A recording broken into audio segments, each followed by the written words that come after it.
তার কথা মতো নামাজ পড়ব, তার কথা মতোই রাজনীতি করব, যার কথা মতো হজ করব, যাকাত দিব, তার কথা মতো পার্লামেন্ট চালাবো, যার কথা মতো হজ করব, যাকাত দিব, সেজদা দিব, তার কথা মতোই বঙ্গভবন আর সেক্রেটারিয়েট চালাবো। যাকে মানি, যে আল্লাহরে সেজদা করি সারা জীবন, যে রসুলকে মানি আমার নেতা হিসাবে, রসুল হিসাবে, সে আল্লাহ এবং রসুলের হুকুম অনুযায়ী আমার কোর্ট কাছারি আদালত শিক্ষাঙ্গন চালাবো। এটা যদি চালাই তবে আমি মোমেন, আর যদি না চালাই, সন্দেহে যদি নিপতিত হয়ে যায় যে কোরআন থাকবে মসজিদে, আমার পার্লামেন্টে কোরআন ঢুকতে পারবে না। কোরআন পার্লামেন্ট শুরু হওয়ার সময় একবার তেলাওয়াত হবে, কিন্তু তা আমল করা হবে না।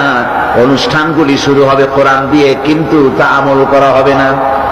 কোরআন তেলাওয়াত করে ব্যবসা প্রতিষ্ঠান উদ্বোধন করা হচ্ছে, কিন্তু সুদের টাকা দিয়ে ব্যবসা প্রতিষ্ঠান বানানো হলো। বিবাহ পড়ানো হচ্ছে কোরআনের আয়াত দিয়ে, কিন্তু যৌতুক গ্রহণ করা হারাম, সেই যৌতুক দিয়ে বিয়ে উদ্বোধন করা হলো। এমনি সকল ক্ষেত্রে নাফরমানি করে যে ইমানের দাবি করলো, এই ইমান ইমান নয়, এর নাম মুনাফিকি।